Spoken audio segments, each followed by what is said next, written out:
Who emerges from the AFC? I give you that choice right now. What do you got for me? Wow.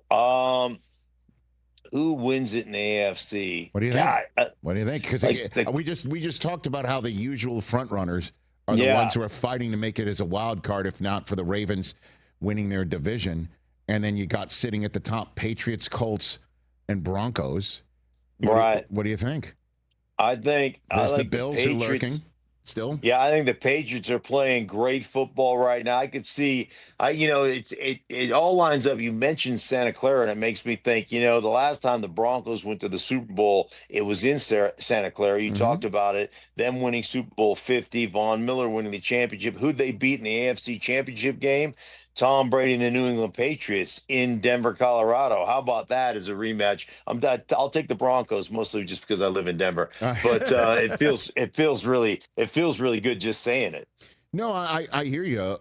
New England's got they have all the feels though, right?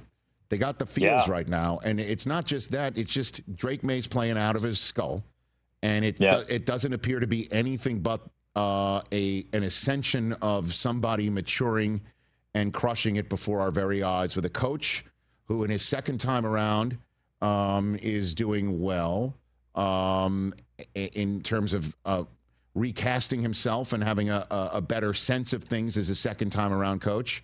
Josh McDaniels coordinating the offense. Does this sound familiar? It's a familiar story to you. And in terms of the Brady, Belichick, McDaniels era, the Patriots are getting things like, when we face a difficult team or a team that has a terrific player on it, that player just somehow is either A, injured, or B, like Jamar Chase, suspended. Like he won't be there when they're playing on this. This reeks of previous Patriot years when you discount them. Now look at them.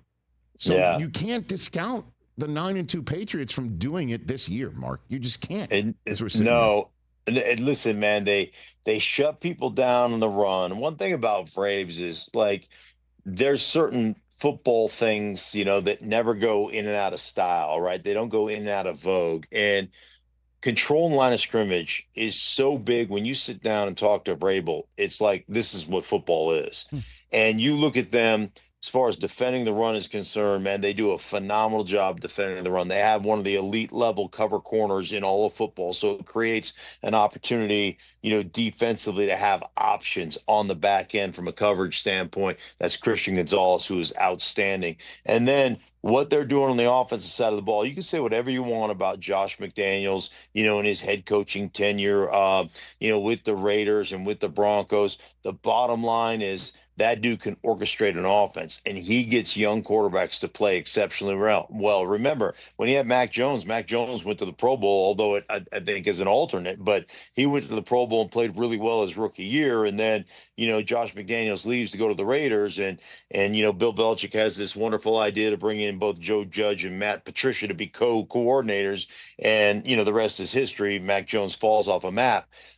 I will tell you that Josh McDaniels is phenomenal as a play caller, setting up plays. And it's not just calling plays, Rich. He calls an offense. So he sets his offense up. He sets his players up. And his quarterback is playing exceptional football. And I give Josh McDaniels a ton of credit for that right now, for the ascension of Drake May. Hey, you made it all the way to the end. Thanks for that. Check us out every single day streaming live on Disney Plus and the ESPN app, 12 to 3 Eastern.